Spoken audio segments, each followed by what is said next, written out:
Dharma.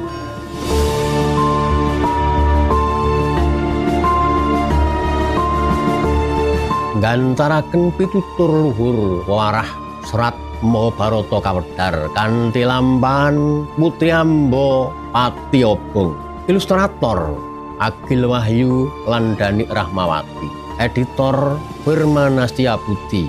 Narator Kinga Beyedi. Pengarah acara Ibu Tuti Erno. Sugeng hamidhangetaken tuwun mriksani. Nuwun.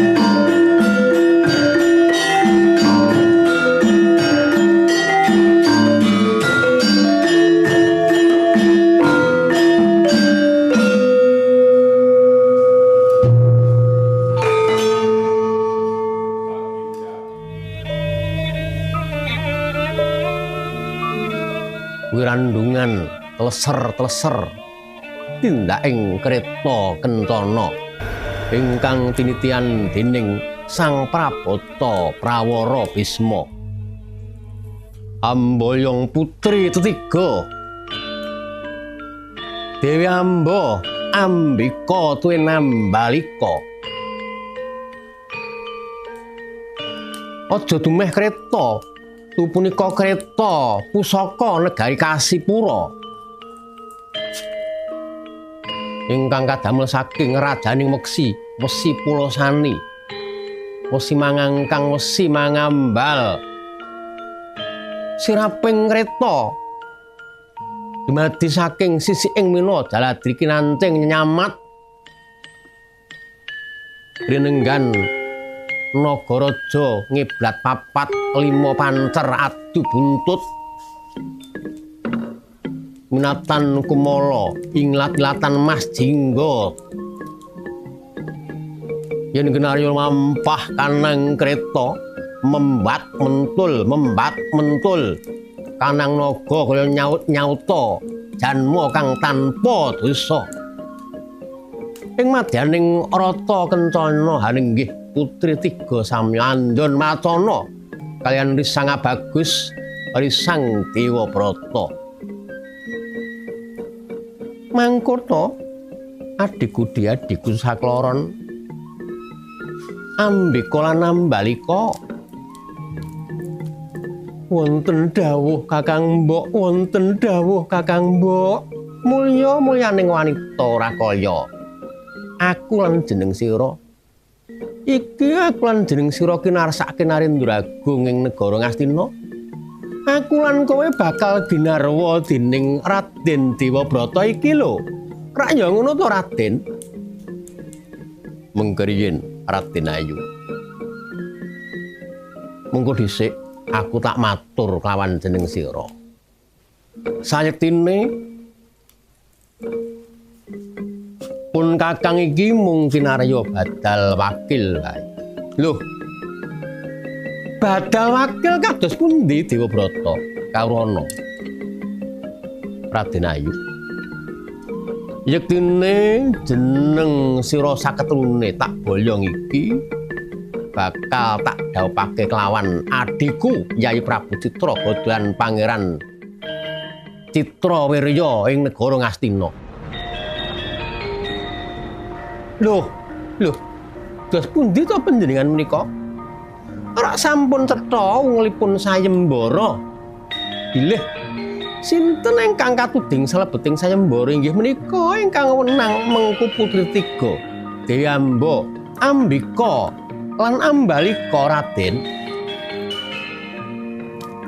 Duh Sang Dewi ingkang putri luhuring budi kawrana. Dewabrata utawa Bisma iku mau ora bakal krama selawase jer aku iki. Jejering Brahmacarya, aku iki wadat Amba. Lho. Wela. Iki piye Yayi? Ana lakon kaya ngene. Kakang Mbok. Menawi kula menika namung manut kemawon, jer kula menika namung jejering pawestri.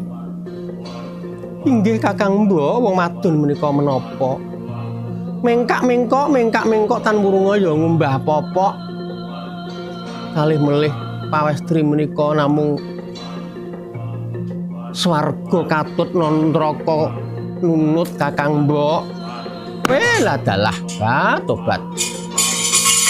Adikku, bocah wadon kok mung ora duwe idealisme blas. Dasar wong wadon materialistis ya kaya kowe kuwi. Senengamu macak ngletak manak tok, ora duwe visi ke depan. Ora duwe gagasan urip ing besuke. Kira kaya kakangmu iki lho, wong wadon iki sing isih duwe tresna. Aku tresna kelawan Kakang Prabu Salwa ing Sabapura. Netepi cinta kasih abadi, ngerti ora? Nggih, Kakang Mbok. Cinta abadi napa cinta monyet? Wis mbah monyet, mbah lutung. Dewa Brata. Ih, kepiye Dewa Mbok? Kamrono Dewa Brata.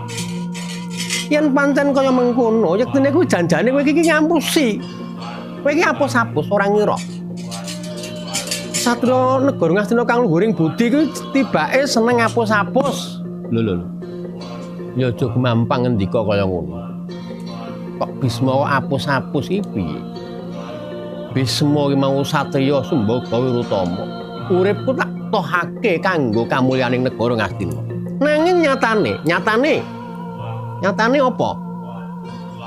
Kowe nglamar ngalahke ratu pirang-pirang tibake aku karo adi-adiku arep mbok entukne adimu. Ya to nek adimu ki cocok karo aku nek bagus yen sugih yen ora piye Jal? Ambo. Ya aja kaya ngono to. Ya. Peyek ning aja diremet-remet. Ngenyek ya ngenyek ning aja banget. Lah kok adiku kok ora bagus iki priye? Citra Gawada sorote adikku iki kebagusane marisi bapakku Prabu Sentanu. Ya toh? Wingite niru ibuku Dewi Sayodana Gandhi kowe tak wong telu tak kanthi negara Ngastina mesti keser-keser kepentut karo adikku Citra Gawada. Aprek. Keser-keser apa? Dewa Brata. Ngene lho wong bagus tak kandhani ya. Yen mbok pek bojo kowe aku ki gelem, ning yen adimu aku moh. Yen adimu kosek-kosek tur to aku ki wis duwe pacar tak kandhani. Lho, pacarmu sapa, Mbok? Pacarku ya calonku iku mau Kakang Prabu Salwa. Ing negara Sabapura kuwi sawijining ratu nom kang bagus sugih bondo sugih bandu. Sugih bondo bandosa. Tobat. Bandosa bareng yo delokne mari ngeri aku. Wes aku arep bali marang calonku timbang aku kok nikahke karo adimu. Belat. Kuwi sawijining putri agung ning ora tepi bawa laksana, nanging ora dadi timbang. Kowe ing tembe ngladeni adiku Citra Gawada ning setengah hati. Go gelem kowe ora anguk kowe ora krama karo adikku. Ya, aku cocok Dewa Brata. Putri Ambika Ambalika piye? Ora perlu tak baleni Bisma, aku wis manut wae apa neh ngendika. Yen Prabu Citra Gawada lan sapa mau Citrawirya kuwi adikku sing angka 3. Lah aku wis cocok. Wong itu ngene kakan usul kleru oleh milih malah engko malah entuk sing luwih elek. Lah wis bener kowe Ambika Ambalika. Piye? Wis Dewa Brata wong bagus. Aku kan deg-degan semene bae, aku medun saka kereta ya aku tak ndang bablas mbanggil ning negara Sabapura ketemu kelawan pacang aku kok Prabu Salwa Raja. Iya. Ambo kok nganti kaya ngono. Putri Ratu kok omongane pleca-pleco kaya esuk dile sore teme. Kowe kuwi sing pleca-pleco kowe. Wong mau jare arep mbok pek kok malah saiki arep mbok kek nadimu. Untung nadimu mbok kekno sopirmu ngono ya malah remukno aku di garap sopirmu. Iya. Ya wis ora dadi ngopo. Saiki andum basukan andum slamet.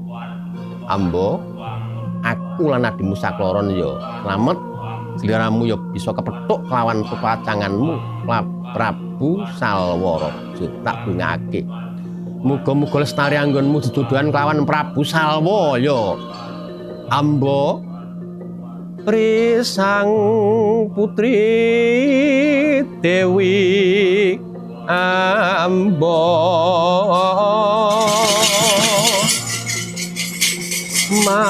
maneges ning griya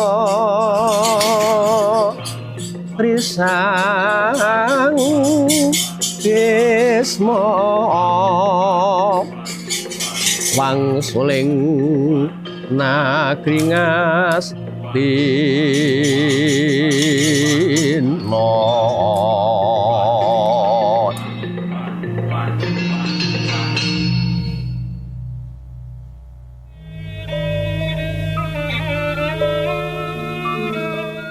Yata wau para miyarsa gegancangan kondur ing nagari Ngastina Raden Dewabrata Yersi Bisma mboyong putri kalih Dewi Ambika lan Dewi Ambalika.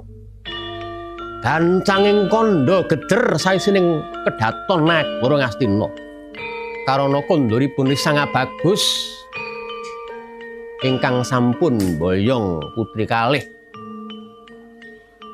Susah kaworan bungah karana Risang Bisma dereng nate mireng kabar guguripun ingkang rayi. Prabu Citragada dening Gandharwa Citragada ya Citrasena. Sungkawaning manah Dewabrata sinamun ing Samudana. Tintupan raos bingah suka amarwata suka. Awit saking geder lan ramening wiwahan agung. Wikraman agung ing nagari Ngastina. Raden Wicitrawirya sisan damel kademenaken nata ing nagari Ngastina dening Kanjeng Ratu Setyawati ya Sayodana Gandhi ingkang nyata-nyata anggadhahi hak keprabon nagari Ngastina. Rame ingkang samya amangun suka nenggih Prabu Wicitrawirya Sumawana garwa Dewi Ambika lan Dewi Ambalika tanpa beda kelawan ingkang Raka Dewabrata lan Citragada. Raden Wicitrawirya ugi bagus pekik ing warna. Wiwiting wadana niru sembrebet kados praupanipun Dewi Sayodana Gandhi. Wonten kuciwanipun Raden Wicitrawirya tansah gerah-gerahan.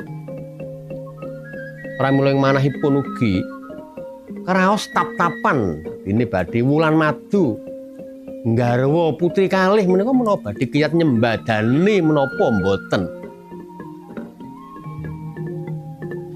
Sungkawa sa melang-melangi manah Prabu Wicitrawirya sinamun ing Samudana kawon kaliyan ramening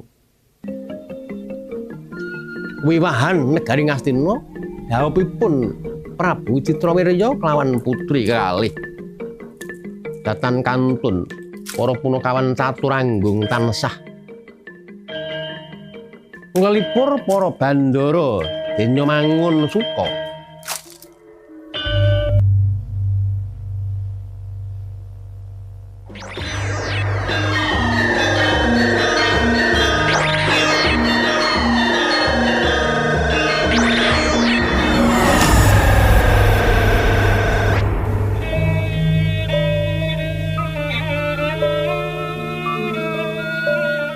kawula nuwun para rawuh kakung Sumawana putri, ibu-ibu, bapak-bapak, bapak-bapak, ibu-ibu, sikil kupak ora pareng mlebu. Ibu-ibu, bapak-bapak kena mlebu ning ora kena surak. Sugeng rawuh ing Kedaton Agung Nagari Ngastina. Ibu-ibu, bapak-bapak yang saya muliakan, selamat datang di Istana Agung Kerajaan Astina. Waduh. MC-ne loro to, Ge? Iya no, iki Wiwahan Agung Negara Ngastina kok ya. Lah tamune rak bermacam-macam, Mas. Ana sing wong Jawa, ana sing luar Jawa. Bahkan ada yang luar negeri. Oh ya wis. Aku tak terima neng kene kari ngenteni suguhan niku lagi tekan sop. Kalau nuwun panjenenganipun para tamu kakung Sumawana putri. Pasegan keleman sampun sumadya, monggo klaturi dahar. Para tamu, bapak-bapak dan ibu-ibu, snack telah tersedia. Dene pasugatanipun inggih menika Klemen cara Jawi Rondo Royal. Snacknya adalah janda genit. Wih, sehat. Iki repot iki. Repot piye? Wong suguhan kok janda genit iki. Lho lah aku lak terjemahne si Garong kuwi mau Rondo Royal iki nek di Indonesia kan dadi apa ora ya janda genit to. Ya ora kena ngono wong panganan kok diterjemahkan.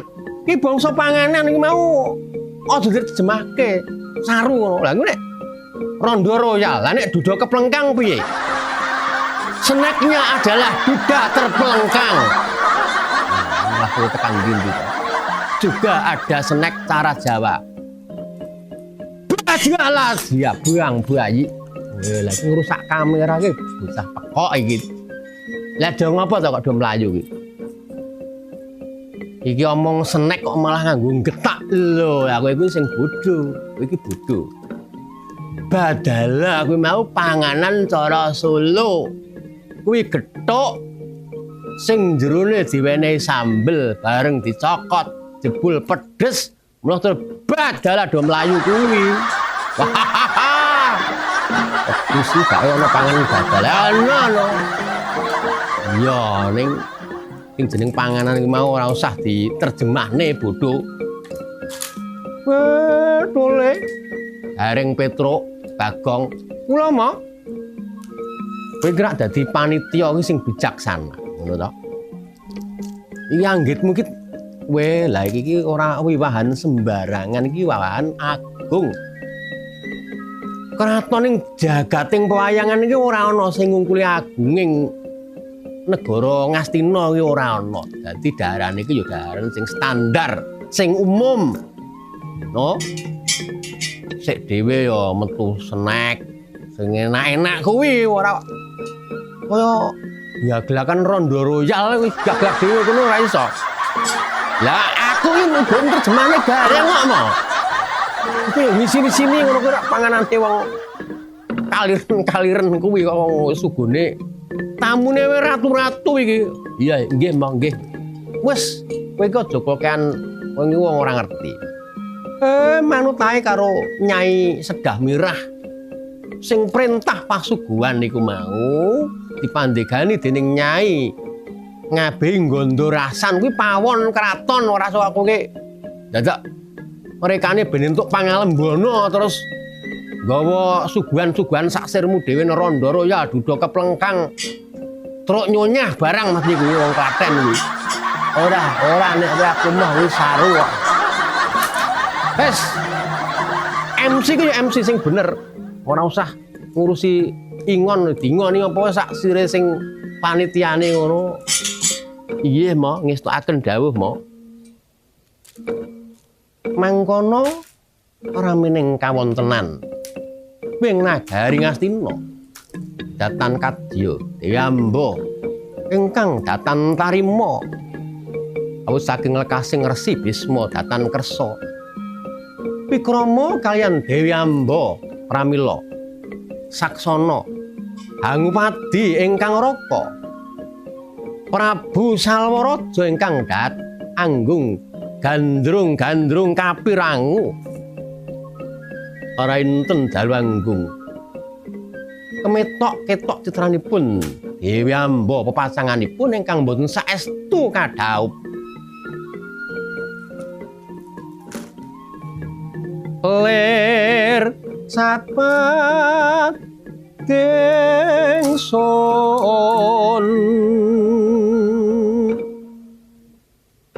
tumileng mangu lati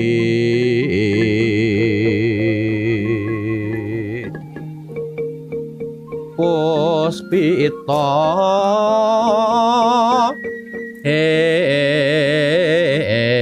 engkang medem mendah kang warni batu-batu ambo nalika aku lan jeneng sira isih kerep sapet jagung kerep ketemu kaya ngono endahing wong urip rumah saku jagat kaya duwekmu lan duwekku dhewe bareng aku ora kelakon dhaup lawan kowe kok malah saya ngkledo jroning atiku wong ayu yen tak lali-lali saya ngalila yen genagas saya ngranu wanci bengipun kakang ora bisa turu jare wanci awan aku ora doyan mangan mung tansah mikir kowe ambo iki piye kok aku dadi kaya ngene monggo kowe wis diboyong karo Bisma apa yo kelakon aku ora rabi selawase ambo yen ora karo kowe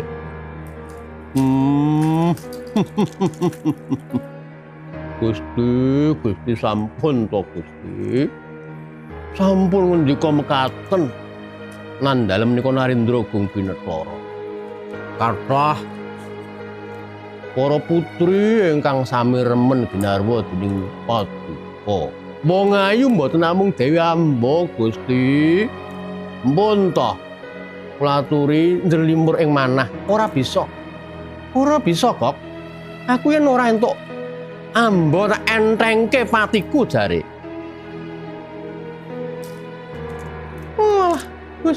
Gusti dos pundi nandhalem menika kok malah ngaten nah iki jenenge stres kang Gustine dhewe iki padha karo lakone peristiwanya iki padha karo aku karo yangku kae lho lah dapurmu duwe yang kapan lho apa kowe wis lali to Kang karo kae lho kantor pos menungso kok jang-jangan karo kantor pos nek metu amplop lho maksudku kae lho pegawe kantor pos si Susi kamar mandi wirawiri ngidak tahu kae lho bingung wis aku gantungi pancen kerkoso tenan ning ati yen ana sirah dadi puleng ngantian lho dadi puyeng migrene umat ana sirah ning sirah kemut-kemut medun ana gulu kala menjingku munggah medun nek medun ana dadaku dadi mengkap-mengkap medun ana utengku kruwel-kruwel mahku dadi kumat medun saka wis ora sambok dunke kok weteng ya medun saka weteng disengeni bojomu ne kok Gusti emut nggih Gusti emut mboten perlu getuni Dewi Amba pancen nika sanes jodoh Paduka kadyatri sang kapirang rinang koki lempet dosang retnaning bawana yogi tukang walang ati yogi tukang kudu garing lho iku jane ngimpi apa tenan to iki lha iki Kyai Dewi Amba inggih Kang Mas kula pun amba sumusul paduka ing praja sapa pura Kakang Mas lho wilah Yayi bola bali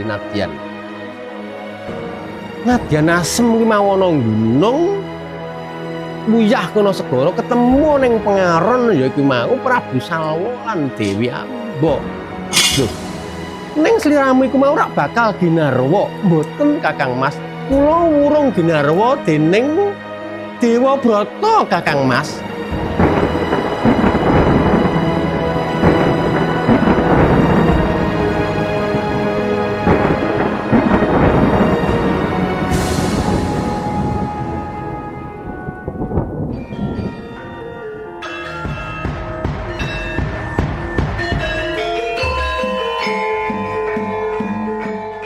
para miyarsa mekaten gancaring carita wayang ing ngabe sakontonipun pamit mugi kepanggih ing minggu ngajeng nuwun